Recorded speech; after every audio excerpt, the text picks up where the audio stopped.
আল্লাহ তোমাকে তার চাইতে উত্তম দিবে। হারাম নারী ছেড়ে দাও, এত নারী মানুষের লাগে না। এক পুরুষ 10টা বেডি লাগে না, এক পুরুষের এত নর্তকী লাগে না। একজন হালাল পবিত্র স্ত্রী দিয়েই পুরুষের যৌবনের চাহিদা পূরণ হয়ে যায়, আর ইবাদত হয়, সওয়াবও হয়, নেককার সন্তানও হয়, আগামী বংশধারাও চালু হয়, হাজারো নেক কাজের সুবিধাও হয়। পবিত্র স্ত্রীর তো চাহিদাও পূরণ হয় ইবাদত। আমার বিবি, আমার 4টা সন্তান, আমার ধরে নেন, তাহলে আমার বিবি সে আমার বিবাহিতা স্ত্রী, তাহলে আমারই 4টা সন্তান জন্মের পর থেকে এই পর্যন্ত এই বাচ্চাদের প্রাথমিক কালিমা, নামাজ, কোরআন শরীফের সবক, সূরা, কেরাত, দোয়া, কালাম সব কিছু আমার বিবি দায়িত্ব, সেই এগুলো শিখায় তাদেরকে। তাইলে আজ 22 বছর আমার ওয়াজের জীবন, আর বিবাহিত জীবন 18 বছর। 2008 সালে আমি বিয়ে করছি, তো আজ 18 বছরের বিবাহিত জীবনে স্ত্রী যদি আমাকে সহযোগিতা না করতো, তাহলে আমি এই বাইরে বাইরে ঘুরা ওয়াজ করতে পারতাম? বলে তাইলে একজন পবিত্র স্ত্রী, হালাল চাহিদাও পূরণ হইল, দুনিয়ার প্রয়োজনও পূরণ হইল, আখিরাতের জন্য সহযোগী হইল, সন্তানদের তত্ত্বাবধানের জন্য সহযোগী হইল। কিন্তু বেশ্যার কাছে, নর্তকীর কাছে, মোবাইলের উলঙ্গ নারীর কাছে, রাস্তার বেপর্দা নারীর কাছে, সিনেমার নর্তকীর কাছে, নাটকের নর্তকীর কাছে একটা যুবক বলুক, একটা মানুষ বলুক, সে তার থেকে কি নিবে? বলেন না মৌলানা, সে কি নিবে? হ্যাঁ, কিছুই তো নেওয়া নেই। ওর থেকে পাবেটা কি? নিজের জীবন শেষ, যৌবন শেষ, যৌবনের ক্ষমতা শেষ, টাকা শেষ, সম্পদ শেষ, ধরা খাইলে ইজ্জত শেষ। ধরা না খাইলেও ইজ্জত নাই। মানুষ যদি একের ধরাও না খায়, এরপরও মনে করেন মানুষ চিনতে ভুল করে না। আরবি ভাষায় বলে অফিকা উয়ুবুন ওয়ালিন্নাসি আয়ুনুন, তোমারও দোষ আছে, মানুষেরও চোখ আছে। মানুষ চিনতে ভুল করে না। আপনি যেমন ভাত খান, মানুষ এমন ভাত খায়। এই জন্য মানুষ সুরের সুরে মনে করে, আব্দুল কাদের জিলানি আব্দুল কাদের জিলানি মনে করে।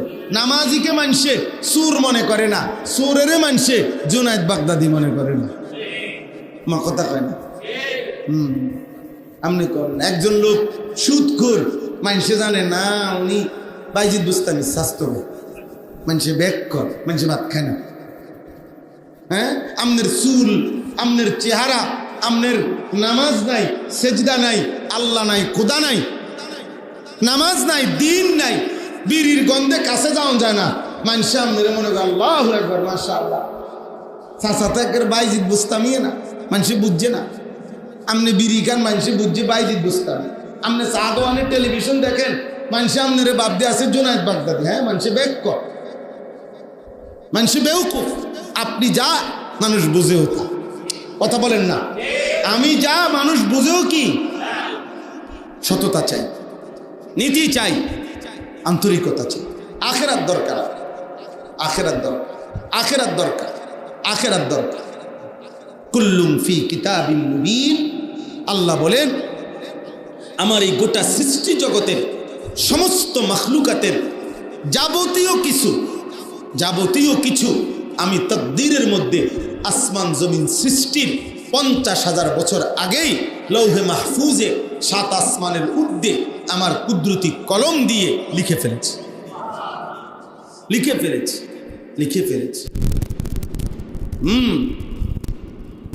এটাই ফয়সালা। কার কখন রিজিক, কার কখন কোন প্রয়োজন পূরণ হবে, সব কার কাছে লেখা আছে? তাকদীরে লেখা আছে, তাকদীরে লেখা আছে।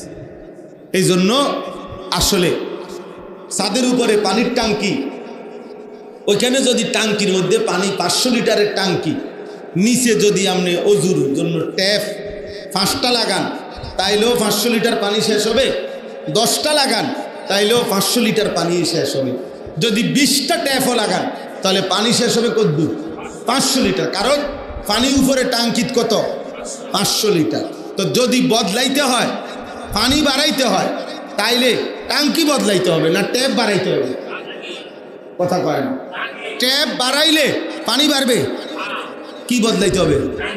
ঠিক আপনার যদি রিজিক বাড়াইতে হয় তো আসমানওয়ালা যার কাছে রিজিক ওনার লগে কথা কইতে হবে।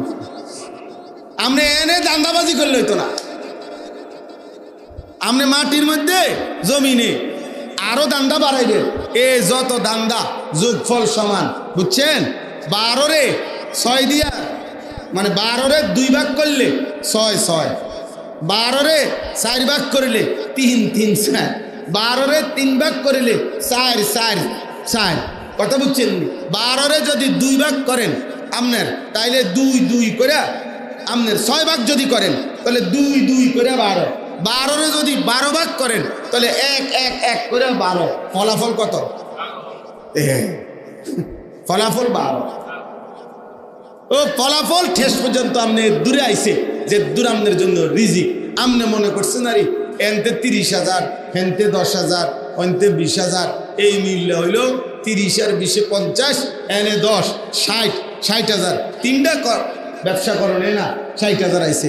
আল্লাহ বলছে না বান্দা বিশ্বাস করো, তুমি যদি 60,000ই তোমার বরাদ্দ থাকতো তো এনে বইও 60,000। এইটা যে মাস্টার যদি বুঝে, আল্লাহ সবাই বুঝার আল্লাহ কবুল করে না। তাইলে বললাম, অর্থাৎ আল্লাহ তাআলা আমাদের জন্য সবকিছু কি করে রাখছেন? নির্ধারণ করে রাখছে। আল্লাহ তাআলা বলেন 100টা চুল এদিক সেদিক হবে। ইন্নার রিজকা লা ইয়াতলুবুল আবদা কামা ইয়াতলুবু আজালাহু। এই হাদিসটাই পড়ছিলাম। নবীজি বলেন, আমার উম্মত শুনো, নিশ্চয়ই প্রত্যেক মানুষের মৃত্যু তাকে যেমন তালাশ করে নেয়, প্রত্যেক মানুষের বরাদ্দকৃত রিজিক এভাবে তাকে তালাশ করে। মৃত্যুকে কেউ ডাকতে হয় না, মৃত্যু তোমাকে নিজেই খুঁজে নেয়, রিজিকও তোমাকে খুঁজে। আমার ছোট মেয়েটা 4.5 বছর, তো এখন যে রুফালি আম প্রত্যেক দিন দুপুরে হয় অথবা রাত্রে আমি আমার মেয়ের সাথে বৈশা প্রতিদিন প্রায় প্রতিদিন 2টা 4টা আম কাইটা খাই। মানে আমি কাইটা দিলে ওই খায়, আমরা দুজনে, আমি আর আমার ছোট মেয়ে মিল্লা খাই বাসা। ও বৈশা থাকে আমার লেগেছে আব্বুর লোকে আম খাইব। তাইলে এখন প্রতিদিন সিস্টেম হলেই যে বড়াটা একটা যদি সে খায় তো হে কয় আব্বু এটা আমনের, তো ঠিক আছে আমার সিরিয়াল, তো এরপর একটা হের সিরিয়াল, এরপর একটা আমার সিরিয়াল। কিন্তু অধিকাংশ সময় হেই বন্টন করে যে আব্বু এটা আমনের, কিন্তু আমি খাইতে লাগলে বড়া একটু মুখে দিলে কারণ আব্বু আমি এটাও আমিও খাবো, এটাও আমি খাবো। তো ঠিক আছে নেই মা, নাও তুমি খাও। তাহলে আল্লাহ তাআলা যেন বলতেছে, আনিস তুমি ভাবছিলা এই বড়া তোমার না, এক কোনা দিয়া এক কামড় হয়তো তোমার, বাকিটা তোমার মেয়ে। আমি তারটা তাকে দিছি, তোমারটা তোমাকে দিছি। রিজিক নির্ধারিত। রিজিক কি? রিজিক বাফের খাবারের প্লেটের মাঝখানে এক লোকমা থাকে হয়তো সন্তানের রিজিক। ওই কোনান থেকে দুধ দিয়ে আইছিল, বাফে এক লোকমা মুখে দিয়ে দিছে, বাচ্চা আবার দৌড় দিয়ে গেছে, আর আসছে না, বাকি ভাত বাবা নিজে খাইছে। আল্লাহ যেন বলছে পুরা প্লেটের সবগুলো ভাত তুমি মনে করছিলা তোমার জন্যই নিছিলা, মাঝখানে এক লোকমা তোমার সন্তানের রিজিক আমি পৌঁছায় দিলাম, বাকিটা তোমার রিজিক। সব কোথায় ফায়সালা?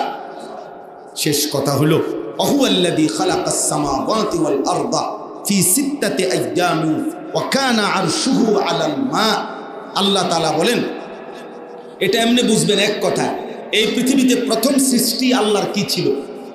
মানে আল্লাহ তাআলা প্রথম উপরে ছিল আরশ, তার নিচে ছিল পানি, মাঝখানে খালি। উপরে আরশ 7 আসমানের ঊর্ধ্বে, আর নিচে পানি, মাঝখানে খালি। আল্লাহ তাআলা বলেন এই পানির উপরে আরশ আর এই মাঝখানের খালি জায়গায় 6 দিনে আমি আল্লাহ 7 আসমান ও জমিন আমি বানাইছি। ওয়াহুয়াল্লাযী খালাকাস সামাওয়াতি ওয়াল আরদা ফি 6 আইয়াম, 6 দিনে বানাইছি। আসমান ও জমিন আমি আল্লাহ সৃষ্টি করেছি। ওয়া কানা আরশুহু আলাল মা, তখন আমি আল্লাহর আরশ ছিল পানির উপরে। তাহলে বোঝা গেল আসমান জমিন সৃষ্টির আগেই এই দুইটার অস্তিত্ব ছিল। উপরে ছিল আরশ, নিচে ছিল কি পানি। মাঝখানের ফাঁকা জায়গায় আল্লাহ বলেন আমি আসমান ও জমিন সৃষ্টি করেছি 6 দিনে। কয় দিনে? প্রশ্ন হইল আল্লাহ চাইলে কুন ফায়াকুন, আল্লাহ যদি বলে হও সাথে সাথেই হয়ে যায়। সেই আল্লাহ 6 দিনে সৃষ্টি করলেন কেন? একদিন কি করলেন? আল্লাহ বলে বান্দা তোমার আমি খুব ভালোবাসি, আমার বান্দার জন্য আমি আল্লাহ অত্যন্ত যত্ন করে আমার বান্দার মায়ার জন্য আমি নিজ হাতে এই আসমান ও জমিন 6 দিনে থাইমা থাইমা থাইমা থাইমা দেখে দেখে আমার মনের মতো করে আমার বান্দার জন্য এই কায়নাত আমি সাজাইছি। এখন প্রশ্ন হইল এত সুন্দর দুনিয়া কেন সাজাইলেন? এই কথাই আল্লাহ বলছে লিয়াবলুয়াকুম আইয়ুকুম আহসানু আমালা, আমি তোমাকে পরীক্ষা করার জন্য আমার এই সাজানো দুনিয়ায় সব কিছু কোম্পানি বলে দিছে যে আপনারে আমি এখানে নিয়োগ দিলাম, এই যে এখানে আপনার অফিস, এই রুম আপনার জন্য 12 ঘন্টা 24 ঘন্টা কর্মচারী আছে, পানি লাগবে, যা লাগবে ওই দিবে, এসি চলতেছে, আপনার জন্য সব কিছু প্রয়োজন রেডি।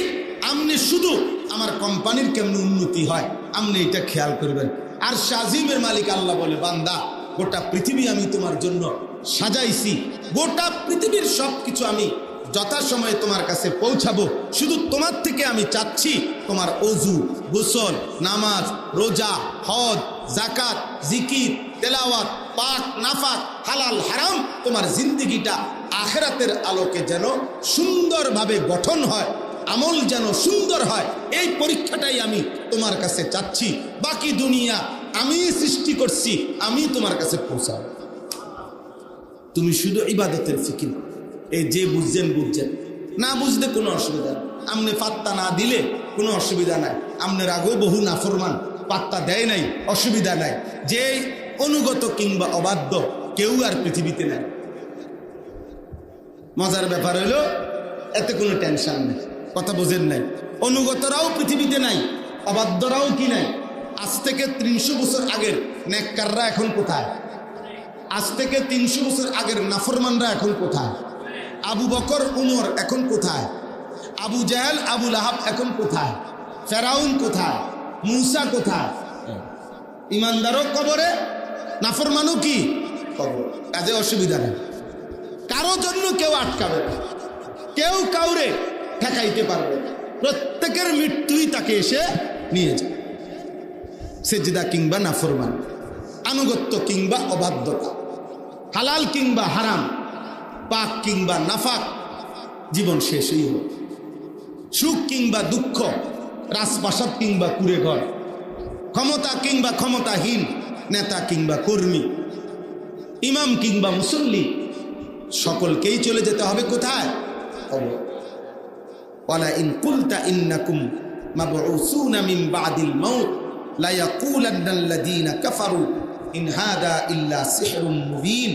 আল্লাহ বলেন হে বন্ধু মনে রাখবেন, যখনই আপনি নাফরমান, পাপী, অবাধ্য, এই একটু দুনিয়া জাগরে আমি দিছি, দুনিয়া পাইয়া যারা উল্লাস করে আল্লাহ বলে আখেরাত বলে, আপনি যখনই তাদেরকে বলবেন হে ভাই এখানেই শেষ না, আবার একদিন হাসরের মাঠে মৃত্যুর পরে আমাদেরকে উঠতে হবে, আল্লাহ বলেন দেখবেন মুখে বলুক আর নাই বলুক অথবা বলুক, দেখবেন প্রত্যেক বেঈমানের বক্তব্য এটাই যে হুজুর বা নবী অথবা আলেম এগুলা সব তোমাদের জাদু ছাড়া, তন্ত্রমন্ত্র ছাড়া, তোমাদের বানোয়াটি কথা ছাড়া আর কিছু না।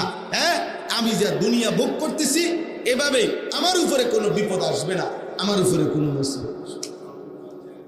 আল্লাহ তাআলা বলেন নাফরমানের মূল বক্তব্য মূলত সে ভিতরে ভিতরে এটাই লালন করে। মুখে অনেকে বলে, অনেকে বলে এই যে যেই সমস্ত লোক হারাম খায়, এ তার কলিজার ভিতরে কি? আখিরাতের ভয়। আখিরাতের ভয় থাকলে হারাম খায় কেন? যেই লোক একদিনও ফজরের নামাজ পড়ে না, এই মুনাফিক মার্কা মুসলমান, এই নাফরমান, তার কলিজার ভিতরে কি? আখিরাত আছে। হ্যাঁ, আখিরাত থাকলে সে নামাজ পড়ে না। যে হারাম খায় তার কলিজার ভিতরে আখিরাত নাই। হয়তো মুখে স্বীকার করে না, মুখে বলে না আর কি, আর কেউ বলে ফেলে ও হুজুর হুজুর গো সব কথা ধরে চলন দিত। আরে অন যে যুগ ইতান বুজুর্গি লইয়া বইয়া থাকলে হইতো, সেগুলো মুছবে কিভাবে? হ্যাঁ, এই জন্য আল্লাহ আল্লাহ আল্লাহ আল্লাহ আল্লাহ, আমরা প্রত্যেকের আমাদের এটা বোঝা উচিত। আমাদের এই সমস্ত ইসলাহি মাহফিল বছরের পর বছর আপনাদেরকে বলা, একজনকেও উদ্দেশ্য একটাই, আখিরাত মনে করার। আমরা মুসলমান, আমরা ইমানদার, আমাদের জীবনের মূল উদ্দেশ্যই আখিরাত। আমাদের জীবনের মূল উদ্দেশ্যই ইবাদত। শুধু ইবাদত না, সুন্দর ইবাদত, আহসানু আমালা। শুধু ইবাদতও না, শুধু নামকে বস্তা ইবাদত। মহান আল্লাহ তাআলা এই পৃথিবীতে প্রত্যেকটা ইমানদার মুমিন বান্দার কাছে আল্লাহর চাওয়া আহসানু আমাল। বান্দা তোমার আমলটা যেন সবচেয়ে সুন্দর হয়। আমি সুন্দর নামাজ দেখতে চাই, সুন্দর জিকির দেখতে চাই, সুন্দর তেলাওয়াত দেখতে চাই, আমি সুন্দর রুকু দেখতে চাই, সুন্দর সেজদা দেখতে চাই, সুন্দর আচরণ দেখতে চাই, সুন্দর লেনদেন দেখতে চাই, স্বামী স্ত্রীর সুন্দর সংসার দেখতে চাই, মা সন্তানের সুন্দর আচরণ দেখতে চাই, বাবা সন্তানের সুন্দর আচরণ দেখতে চাই, বিক্রেতা কাস্টমার সুন্দর আচরণ দেখতে চাই, নেতা কর্মী সুন্দর আচরণ দেখতে চাই, হ্যাঁ, অভিভাবক অধীনস্থ সুন্দর জীবন দেখতে চাই। সব জায়গায় সুন্দর সুন্দর আহসান আমি আল্লাহ দেখতে চাই। এই সুন্দরের প্রতিযোগিতা, আমল কতটা সুন্দর, ইবাদত কতটা সুন্দর, জিন্দিগি কতটা সুন্দর, আখলাক কতটা সুন্দর, লেনদেন কতটা সুন্দর, পারস্পরিক আচার আচরণ চলাফেরা 24 ঘন্টা কতটা সুন্দর করা যায়। আল্লাহ তাআলা বলেন এই হায়াত, এই জীবন, এই যৌবন, এই রোদ, এই বৃষ্টি, এই আসমান, এই জমিন, এই চাঁদ, সূর্য, আলো, অন্ধকার সব আমি দিছি বান্দা। আমি দেখতে চাচ্ছি, পরীক্ষা করছি তোমার আমল, তোমার জীবন, তোমার কর্ম, তোমার মেহনত কতটা সুন্দর হয়। সুন্দর লিয়াবলুয়াকুম আইয়ুকুম আহসানু আমালা, উল্লাসের জন্য প্রয়োজনীয় দুনিয়া আমি এমনিতেই দেব। চিল্লাইতে হবে না, হারাম খাইতে হবে না, দুর্নীতি করতে হবে না বান্দা। যার যেটুকু দুনিয়াবি প্রয়োজন, দুনিয়ার যেখান থেকেই যা অর্জন করো সেটা তো আমার। গোটা পৃথিবী আমার। সূর্যের আলো পৃথিবীর যেই প্রান্তেই তুমি নাও না কেন সে তো আমার। খাবার তুমি পৃথিবীর যেখান থেকেই গ্রহণ করো না কেন সে তো আমার। সম্পদ তুমি যেখান থেকেই উপার্জন করো না কেন সে তো আমার। দেশে কিংবা বিদেশে, বাজারে কিংবা চাকরিতে, কৃষিতে কিংবা খেতে, সবই তো আমার। হুয়াল্লাযী জাআলা লাকুমুল আরদা দালুলান, আল্লাহ তাআলা বলেন গোটা পৃথিবী জমিন আমি আল্লাহ তোমাদের জন্য অধীনস্থ, আমি তোমাদের অধীন করেছি, আমি তোমাদের ব্যবহারের উপযোগী করেছি। এই জমিন আমাদের ব্যবহারের উপযোগী করেছেন কে? আল্লাহ বলেন আমি করেছি বাবা, আমি করেছি। পানির মতো মাটি বানাই নাই, তাইলে তুমি দাঁড়াইবা কোথায়? আবার এতটা নরম মাটি বানাই নাই, তাইলে তুমি স্থির হইবা কেমনে? আবার এতটা শক্ত পাথর বানাই নাই, তাইলে তোমার ঘর বাড়ির খুঁটি, তোমার ফসল, তোমার ফুল ফল উৎপন্ন হবে কিভাবে? আল্লাহ তাআলা বললেন যেভাবে মাটি হলে তুমি দাঁড়াইতে পারো, যেভাবে মাটি হইলে তোমার বসত হইতে পারে, যেভাবে মাটি হইলে তোমার সমস্ত খাদ্যের প্রয়োজনীয় রিজিক মাটির থেকে উৎপন্ন হইতে পারে, ওই রকম উপযোগী করেই আমি আল্লাহ জমিন বানাইছি, আমি বানাইছি। ফামশু ফি মানাকিবিহা, আমার জমিনের যেখানে মন চায় সেখানেই তুমি বিচরণ করো। অকুলু মির রিজকিহি, আমি আল্লাহর দেওয়া রিজিক তুমি বক্ষণ করো। যাও যেখানে যাও, গিয়া জিগাইলে শুনবা সেটা আমারই। সেটা কার? আমেরিকা পুরাটা কার? ইটালি পুরাটা কার? সৌদি আরব পুরোটা কার? গোটা জমিন আমার, আমার জমিন। কুল হুয়াল্লাযী যারাআকুম ফিল আরদ, আল্লাহ বলেন, হে নবী, আপনি আমার বান্দাদেরকে বলেন, আল্লাহই তোমাদেরকে সারা পৃথিবীময় ছড়িয়ে দিয়েছেন। কে বাংলাদেশে, কে ইন্ডিয়াতে, কে পাকিস্তানে, কে সৌদি আরবে, কে ইটালিতে, কে আমেরিকাতে। আল্লাহ বলেন, আমি ছড়িয়ে দিয়েছি। মায়ের 5 সন্তান একই মায়ের পেটেই ছিল, থেকে বের হয়েছে, পরবর্তীতে আমি আল্লাহ তাআলা তাদেরকে ভিন্ন ভিন্ন জায়গায় আমি ছড়িয়ে দিয়েছি।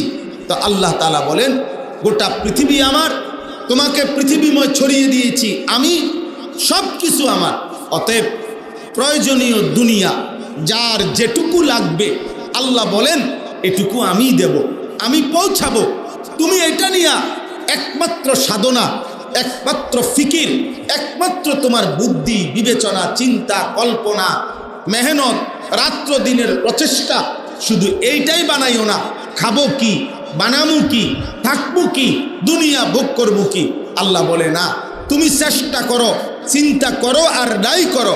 খুদার কসম আল্লাহ বলছে, বান্দা যেটুকু দুনিয়ার যা দেওয়ার আমি তা তোমাকে দেবই দেব। তুমি শুধু এত মাথাফানি করো, তুমি এত অস্থির হয়েও না। এই কথাটাই এখানে বলছে, তুমি শুধু ফিকির করো একটাই, আমার জিন্দিগি কেমনি সুন্দর হয়, আমার ইবাদত কেমনে সুন্দর হয়, আমার আখিরাত কেমনে সুন্দর হয়, আমার বন্দেগী কেমনে সুন্দর। আল্লাহ বলে, তুমি এটা ভাবো, তোমার যা লাগবে, কখন, কোন দিন, কতটুকু, আমি পৌঁছাবো। তুমি একত্রে সব দিয়া দিলে তুমি সামাল দিতে পারতা না। আমি মনে করেন আমার এখন 45 বছর, 45 বছর আগে যদি 45 বছরের আমার ব্যক্তিগত খাওয়ার জন্য যদি আলু যা লাগবে এটা যদি আমার দিয়া দেয়, একসাথে 40 বছরের আলু, আমি এটি থুমু করি। আমার ছেলে মেয়ে, বিবি বাচ্চা, 4 জন ছেলে মেয়ে, আমি, আমার বিবি, 6 জন মানুষ। আমরা 6 জনের মাসিক বাজার খরচ, এই চাল, ডাল, তেল, সাবান, আদা, মরিচ, পেঁয়াজ, রসুন, আলু, এগুলা যদি আমার 30 বছরের একসাথে দিয়ে দেয়, এটি রাখবো কোন? কথা বলে না। তা আল্লাহ তাআলা বলেন, ওমা নুনাজ্জিলুহু ইল্লা বিকাদারিন মা'লুম। বান্দা, আমার কাছে তো সব আছে, কিন্তু আমি জমিনে নাজিল করি প্রয়োজন পরিমাণ। আমি আল্লাহর কাছে নির্ধারিত পরিমাণ, ওই পরিমাণ হিসাবে, নাইলে তোমরা সামাল দিতে পারবা না, এটা সামাল দিতে পারবা না। এখানে এই কথাটাই আল্লাহ তাআলা বলছেন, ওমা মিন দাব্বাতিন ফিল আরদ ইল্লা আলাল্লাহি রিজকুহা। আল্লাহ তাআলা বলেন, এই পৃথিবীর জমিনে, আমার এই সৃষ্টির মধ্যে যত প্রাণ, যত কিছু বিচরণ করছে, শূন্যে উড়ুক আর পাহাড়ের চূড়ায়, কিংবা জঙ্গলের গভীরে, কিংবা সাগরের তলদেশে, কিংবা সমতল ভূমিতে, যেখানে যা বিচরণ করছে, যেখানে যা নিঃশ্বাস নিতেছে, যেখানে যত প্রাণের অস্তিত্ব আছে, মানুষ হোক আর জীব হোক, জন্তু হোক আর জানোয়ার হোক, কীট হোক আর পতঙ্গ হোক, পাখি হোক আর পশু হোক, আল্লাহ তাআলা বলেন সমস্ত কিছুর পুরা হায়াতের রিজিকের পূর্ণ জিম্মাদারি আমি আল্লাহ আমার নিজের কাঁধে, আমি ফরজ হিসাবে, আমি আমার দায়িত্বে তুলে নিলাম। ফরজ হিসাবে নিলাম, ফরজ হিসাবে, হ্যাঁ, ফরজ হিসাবে নিলাম। অর্থাৎ আমি দেবই দেব। ফরজ মানে আবশ্যক, ফরজ মানে বাধ্যতামূলক। অথচ আল্লাহর উপরে বাধ্যতামূলক করার কারো অধিকার নেই। আল্লাহকে অর্ডার দেওয়ার কারো ক্ষমতা আছে? আল্লাহর উপরে আইন প্রয়োগ করার কারো ক্ষমতা আছে? কিন্তু আল্লাহ বলেন, কারো আইনে না, কারো সুপারিশে না, কারো অর্ডারেও না, কারো চাপেও না, কারো আন্দোলনেও না, আমি এমনিতেই আমার নিজের দয়ায়, আমার মেহেরবানি হিসাবে, আমার বান্দা যাতে টেনশন না করে, এজন্য আমি শক্তভাবে বলার জন্য, বুঝার জন্য আমি বললাম, বান্দা পুরা হায়াতের রিজিক সমস্ত মাখলুকাতের আমি আমার হাতে, আমার কাঁধে ফরজ হিসাবে আমি দায়িত্ব নিলাম। তাফসীরের মধ্যে আছে, একজনই বুঝেন, তাফসীরের মধ্যে আছে একজন মানুষ তার জীবনে আমি আপনি আমাদের জীবনে আল্লাহ প্রদত্ত যত কিছু সব কিছু রিজিক। রিজিক মানে শুধু ভাত না, রিজিক মানে শুধু তরকারি না, রিজিক মানে শুধু যেটা খান এইটারে কয় রিজিক না, এটা রিজিকের একটা আইটেম। আপনি আমি পৃথিবীতে হায়াতে আল্লাহর পক্ষ থেকে যা কিছু পাচ্ছি সব রিজিক। হাসি কান্না, আনন্দ বেদনা, রোদ বৃষ্টি, আলো অন্ধকার, আকাশ জমিন, সূর্য চন্দ্র, স্ত্রী সন্তান, ঘর ফসল, উপার্জন কামাই রোজগার, সব কিছু রিজিক। এটাই মূল কথা। তাহলে রিজিক শুধু কি ভাত না, রিজিক মানে আমার জিন্দিগি। এই যে আমার গায়ে গরম লাগে, আমার গায়ে ঠান্ডা লাগে, আমার জীবনের সমস্ত কিছু, আমার এই পোশাক। আল্লাহ বলে কাদ আনজালনা আলাইকুম লিবাসান, বান্দা তোমার যে পোশাক আমি নাজিল করছি। কোরআনের আয়াত। আল্লাহ বলছে ওই যে লোহা, লোহা আল্লাহ বলেন আমি নাজিল করছি। ওয়া আনজালনাল হাদিদ, লোহা আমি নাজিল করছি জমিন, আমি নাজিল করছি। এই কায়নাতের সব আমি দিছি। একটা সুতা এইটা মনে করেন, এইটা যেটার থেকেই তৈরি হোক, যেমনেই তৈরি হোক, যেই প্রসেসিংয়ে, তো যেই মূল উপাদান সেটা কে দিছে? তো এইটা মনে করেন যেভাবেই তৈরি হোক, কাগজ দিয়া হোক আর মাটি দিয়া হোক, যেটা দিয়ে বানানো হোক, এটার মূল উপাদান, প্রথম উপাদান কার দেওয়া? আল্লাহ তাআলা বলেন এই কায়নাতের এমন একটা জিনিস নাই যেটা আমার না, এমন হইতে পারে না। আর সবটাই রিজিক। তো সব আমি প্রতিদিন সূর্য দিচ্ছি, চাঁদ দিতেছি, রোদ দিতেছি, বৃষ্টি দিতেছি, আলো দিচ্ছি, অন্ধকার দিতেছি, সকাল দেই, দুপুর বানাই, বিকাল বানাই। আমি আল্লাহ তাআলা তোমারে হাসাই, তোমারে কাঁদাই।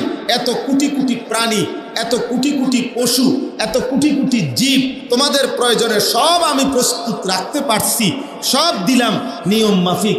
প্রতিদিন নাফরমান দুগা বাতের জন্য, অল্প কয়টা ভাতের জন্য, একটা শুধু বিল্ডিং এর জন্য এত মিথ্যা কথা কেন বলল? আমি আল্লাহ এত কিছু দিতে পারলে বুঝি এই বিল্ডিং এর এই দুটা ভাতের হালাল ব্যবস্থা আমি করতে পারতাম না? বলেন। আমরা দুর্নীতি করিয়া, আমরা যারা সুদ খায়, যারা চুরি করে, যারা ডাকাতি করে, যারা ওজনে কম দেয়, যারা হারাম খায়, এই হারামখোররা, সুদখোররা, এই কিস্তিখোর বেঈমানরা, এই নাফরমানরা, এরা সূর্যটা নিজে কিনে আনো। কথা বলে না? ওরা একটা আলোকিত ভোর বানাক, বলে আমার তো টাকা আছে, টাকার জোরে রাত 12টায় আমি বেড়া হইলে দুপুরের আলো ফুটাই দেব। হ্যাঁ আন, তুই আন, তোর আব্বারে ডাক। সম্ভব? তো আল্লাহ তাআলা বলে তো তুমি দেখতেছো আমি চারিদিকের গোটা পৃথিবী আমি নিয়ন্ত্রণ করছি স্বাভাবিকভাবে। এর চাইতে কত বড় বড় বিষয় আমি দিচ্ছি। অল্প কয়টা ভাত, এ কিতা লইছে তরকারি ভাত, এর বুঝতে এক টুকরা, আর কিতা করলা ভাজি আর মসুরির ডাল। হ্যাঁ, এই ডাল কদ্দুর লইছে, কদ্দুর করলা ভাজি লইছে, এক টুকরা গোস্ত আর দুগা ভাত খাইছে। হায় হায় রে নাফরমান, এই করলা ভাজি কদ্দুরে লেগে বুঝি এত মিশা কথা কম লাগে? ব্যাক কর না কি পরে এক একজনের বিশ্বাস করে, অবাক লাগে মাঝে মাঝে। আমি তাকাইয়া দেখি, আরে কি করতেছে টাকার লাইগা, কি করতেছে দুনিয়ার জন্য। মানে আক করিলেই হাত, মুখ খুললে মিশা কথা, মুখ খুললে মিথ্যা কথা। ছি ছি ছি, এত মিথ্যা, এত দুর্নীতি, এত চুরি সামারি, এত এত রাহাজানি, কি দরকার? কি দরকার? কয়টুকু দুনিয়ার জন্য? কয়দিন থাকবা বেটা? কয়দিন থাকবা? কয়দিন থাকবে? আর থাকবেন যে কয়দিন? সুস্থ থাকবেন কয়দিন? সুস্থ থাকবেন যে কয়দিন? মন ভালো থাকবে কয়দিন? বউর লোকে ঝামেলা, ফুতের লোকে ঝামেলা, সংসারটা, পরিবারটা, বিশ্বাস করেন না। সারা রাতও যদি বলি, আমরা তো হুজুর, আমরা কাছে সারাদিন দোয়া চায়, এতের এই গা, এতের এই গা, ওইতের এই গা। কত মানুষ, কত মহিলা এসে বাসায় আমার বিবির কাছে কত কিছু বলে যায়। কেউ পুরুষ আইসা বলে যায় এ মা মাদ্রাসায়, এ আমার কাছে, এতের কাছে, খাদেমের কাছে, ড্রাইভারের কাছে। আল্লাহ যদি আজকেও আমি ঘুমের থেকে উঠে আমার বিবিরে বলতেছি যে বিশ্বাস করো, আল্লাহর কাছে দোয়া করো নিজের জন্য, ছেলে মেয়ের জন্য, আগামীর ভবিষ্যতের জন্য। মানুষের পারিবারিক বিশৃঙ্খলা বিশ্বাস করেন না, অশান্তি, কোন কুল কিনারা। স্বামী স্ত্রীকে বিশ্বাস করে না, স্ত্রী স্বামীকে বিশ্বাস করে না। কালকে রাত্র একজনে বলছে মানে বউয়ে স্বামীরে, বউয়ে বেড়ায় বলতেছে বউয়ে স্বামীরে গুসায় মারে। সোজা কথা, বেচারাকে আমি কিছুই করতে পারতেছি না, আমি কি করবো? এমন ফেস সামাজিক, এমন সমস্যা। স্ত্রী বেহায়াপনা করছে, স্বামী বেচারা অসহায়ের মতো তাকায় আছে। স্বামী জানে সে বেহায়া, পরকিয়া করে, অন্য পুরুষের সাথে আকাম করে, বেচারার হিম্মত নাই, সাহস নাই। গুনাহ, গুনাহ, হারাম উপার্জন, আল্লাহর নাফরমানি, বেনামাজি জিন্দিগি। সুখ আসবে করতে, সুখের কোনো সাইডে দিয়া, এ কোনা দিয়ে তাকাইলে টেলিভিশন, এই কোনাকে তাকাইলে মোবাইল, ওই কোনার তাকাইলে বেডি বেফর্দা, হেন দিয়ে চাইলে ফুলায় নামাজ পড়ে না, ওদিক দিয়ে চাইলে মেয়ে পর্দা করে না। তো শান্তি, সুখ, আল্লাহর রহমত, বরকত কোন দিয়ে আইতো? আরে বলেন না, কার উপরে আইতো? একজন মানুষ কোরআন পড়ে না। একটা ঘর মুসলমানের 2-4-6 বছরে বলতে পারবে না এই ঘরের মানুষের কেউ কোরআন শরীফ ঘরে বসে পড়ছে। আল্লাহ নবী সাল্লাল্লাহু আলাইহি সাল্লাম বলছেন লা তাজআলু বুয়ুতাকুম মাকাবিরা, পরিষ্কার হাদিস। নবীজি বলছে তোমরা তোমাদের ঘর কবরস্থান বানাইও না। কি বানাইও না? কবরস্থান বানাইও না, কবরস্থান বানাইও না। তা কি করতে? ফা ইন্নাশ শাইতানা ইয়ানফুরু মিনাল বাইতিল্লাযী তুকরাউ ফীহি সূরাতুল বাকারা। নবীজি বলছেন শুনো, যে ঘরে নিয়মিত সূরা বাকারা তেলাওয়াত হয় সে ঘর থেকে শয়তান তৎক্ষণাৎ দূরে সরে পড়ে। ঘরে কোরআন পড়ো, ঘরে নফল নামাজ পড়ো, ঘরে তাহাজ্জুদ পড়ো, ঘরে আওয়াবিন ইশরাক পড়ো, ঘরে দোয়া করো, ঘরে আল্লাহর কথা বলো, কোরআনের আওয়াজ শুনো। একজন বড় বাদশাহ ছিলেন, বাদশাহ হারুনুর রশিদ, মুসলিম বাদশাহ। ওনার স্ত্রীর নাম ছিল জুবায়দা। অনেক মহিষী নারী ছিলেন তিনি, নেককার নারী ছিলেন বাদশার স্ত্রী। এই জুবায়দা, আমরা কিতাবে পড়ছি, এই মহিলা রাজপ্রাসাদে, বাদশার রাজবাড়িতে 1000 লোক মহিলা নিয়োগ দিছিলেন, যারা ওই বাড়িতে বাই সিরিয়াল পুরা রাজপ্রাসাদে 24 ঘন্টা বাই রুটিন আল্লাহর কোরআন তেলাওয়াত করত, কোরআন পড়ছে। আপনারা বলেন, আপনারা এখানে যারা আছেন আপনাদের নিজেদের ঘরের ব্যাপারে বলেন, ঘরের মানুষ যতজন, কতদিন হয় আল্লাহর কোরআন পড়েন? রহমত আসবে করতে? শুধু ঝামেলা, শুধু ঝগড়া, শুধু স্বামী স্ত্রীর মনোমালিন্য, বাপ পুতের কথা শুনে না, পুত বাপের কথা শুনে না, মার সাথে ছেলের কথা নাই, ছেলের সাথে মায়ের কথা নাই, ছেলের অভিযোগ তার মার বিরুদ্ধে, মার অভিযোগ ছেলের বউয়ের বিরুদ্ধে, অভিযোগ সারাদিন।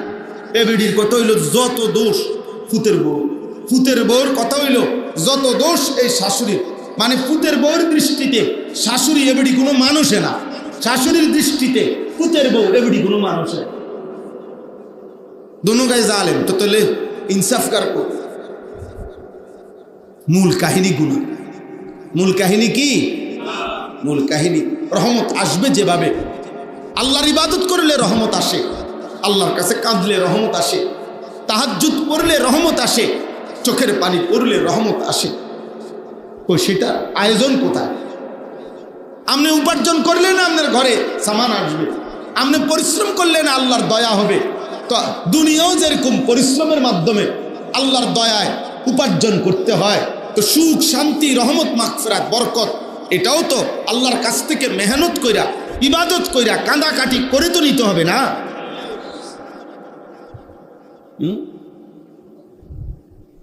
বলেন না।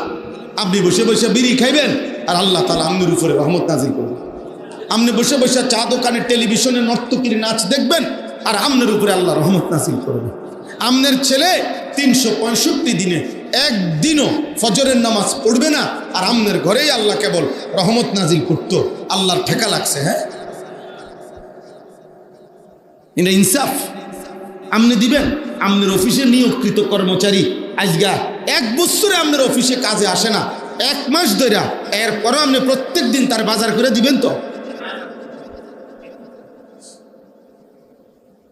ওমা মিন দাব্বাতিন ফিল আরদ। শেষ আমার কথা। আল্লাহ তাআলা বলেন রিজিকের দায়িত্ব আমি নিলাম। ভাত মাছ চাল ডাল, আলো অন্ধকার, রোদ বৃষ্টি, অর্থ সম্পদ, চাকরি ব্যবসা, বিল্ডিং দালান আসবাবপত্র, সব সব আল্লাহ বলছেন আমি নিলাম, তুমি আমার কাছে থাকো। যখন যা বরাদ্দ তখন তা আমি দেব। আমিও মাস্টাররে এখন বললাম আমি সেই ইমাম যে এই মসজিদে 10 বছর জুমা পড়াইতে আসছি ফরদাবাদ। তো আসতে গিয়ে কতদিন গেছে, সিনজিত করে করে ভাঙ্গা ভাঙ্গা বিজ্জা বিজ্জা আইছি। 10 বছর আলহামদুলিল্লাহ। তো মালিক যখন যার জন্য মালিকের ইচ্ছা। আমার গাড়ির দাম এখন 50 লাখ টাকা। তাহলে আগে যিনি আমার যে অবস্থায় রাখছেন তিনিও আমার আল্লাহ, এখনো আমার যে অবস্থায় রাখছেন তিনিও আল্লাহ। আবার যদি কোনোদিন না থাকে কিছু, সেদিনও আমার আল্লাহ। হাসলেও আমার আল্লাহ, কাঁদলেও, সুখে থাকলেও আমার আল্লাহ, দুঃখে থাকলেও আমার। আমি তাকে ছাড়বো কেন? আমি তাকে ছাড়বো কেন? আমার যে আর কেউ নেই? আমাদের আর কেউ আছে? ওয়ায়ালামু মুস্তাকাররাহা ওয়া মুস্তাওদাআহা। আল্লাহ বলে বান্দা মৃত্যু পর্যন্ত হায়াত, প্রতি সেকেন্ড তুমি কোথায় কোথায় থাকবে আমি জানি। আমি জানি। গত রাত্রে আমি খাইছি এক জায়গায়, আজকের সন্ধ্যায় খাইছি আরেক জায়গায়। আমি কোনো বেলা ভাত খাই বাসায়, আর অধিকাংশ বেলা ভাত খাই মানুষের বাড়িতে। তো আল্লাহ তাআলা বলেন এই পুরা দেশ জুড়ে কখন তুমি কোথায় থাকবা, কোন বেলা কোনখানে খাইবা, ঠিক কোন টাইমে খাইবা, আল্লাহ তাআলা বলে এটা আমার বন্টন কর, আমি জানি। ও মুস্তাউদাআহা, এবং শেষ পর্যন্ত তোমার দাফন হবে কোথায়, মৌত হবে কোথায়, আল্লাহ তাআলা বলেন আমি সেটাও জানি। অতএব মৃত্যুর মুহূর্ত পর্যন্ত তোমার শেষ লোকমা খাবার আমি তোমার কাছে পৌঁছাবো। তুমি ঘাবড়াইও না বানু, শুধু শুধু আমার থেকে ছেড়ে দিও না, আমার ছেড়ে দিও, বরং আমার জন্য দুনিয়া ছেড়ে দাও, আমার জন্য গুনাহ ছেড়ে দাও। হ্যাঁ, মান তারাকা শাইআন ইত্তিকা আল্লাহি আযজা ওয়া জাল আতা আল্লাহু খায়রাম মিনহু। নবীজি বলেন আল্লাহর ভয়ে যে দুনিয়ার কিছু ছেড়ে দিল, আল্লাহ তাকে তার চাইতে কোটি গুণে খায়ের উত্তম আল্লাহ তাকে নিজ হাতে দিয়ে দিল। হ্যাঁ, হযরত ইমাম হাসান, এই যে হাসান হুসাইন রাদিয়াল্লাহু তাআলা আনহুমা, বড় জনের নাম কি? হাসান। মা ফাতেমা রাদিয়াল্লাহু তাআলা আনহার বড় ছেলের নাম কি? হাসান। এই হাসান রাদিয়াল্লাহু তাআলা আনহু আলী রাদিয়াল্লাহু তাআলা আনহুর ইন্তেকালের পরে উনি খলিফা হয়েছিলেন, 5ম খলিফা হয়েছিলেন উনি। আলী রাদিয়াল্লাহু তাআলা আনহুর শাহাদাতের পরে 6 মাস তিনি খলিফা ছিলেন। হযরত হাসান 6 মাস পরে তিনি স্বেচ্ছায় হযরত মুআবিয়া রাদিয়াল্লাহু তাআলা আনহুর হাতে গোটা মুসলিম রাষ্ট্রের খেলাফত দিয়ে দিছিলেন। বলছিলেন চাচা যান, আপনি আমার চাইতে দক্ষ অভিজ্ঞ, আপনি ইসলামী খেলাফত পরিচালনা করেন, আমি মানুষের সুন্দর পরিচালনার জন্য রাষ্ট্রের খেলাফতে আপনার হাতে তুলে দিলাম। আমি আমার ন্যায্য পাওনা ছেড়ে দিলাম, আমারই পাওনা, আমি খলিফা, কিন্তু আমি আপনার হাতে দিয়ে দিই। আমরা কিতাবে পড়ছি, আজীব কথা শুনেন। এই হাসান রাদিয়াল্লাহু তাআলা আনহু নবীজির কলিজার টুকরা নাতি, আল্লাহর সন্তুষ্টির জন্য তখনকার সময় যেতটুকু মুসলিম খেলাফত ছিল অতটুকু ছেড়ে দিছে, ত্যাগ করছে। কার জন্য? নবীজি বলছে, আবু দাউদ শরীফের হাদিস আছে, নবীজি বলছেন শেষ জামানার যে মাহাদি আসবে, শেষ জামানায় একজন ইমাম আসবে কিনা, মাহাদি। আর আল্লাহ নবী বলছে কম পক্ষে 9 বছর বা 7 বছর তিনি কম পক্ষে আল্লাহর পুরা জমিনে, গোটা পৃথিবীতে ইসলামের খেলাফত তিনি পরিচালনা করবেন।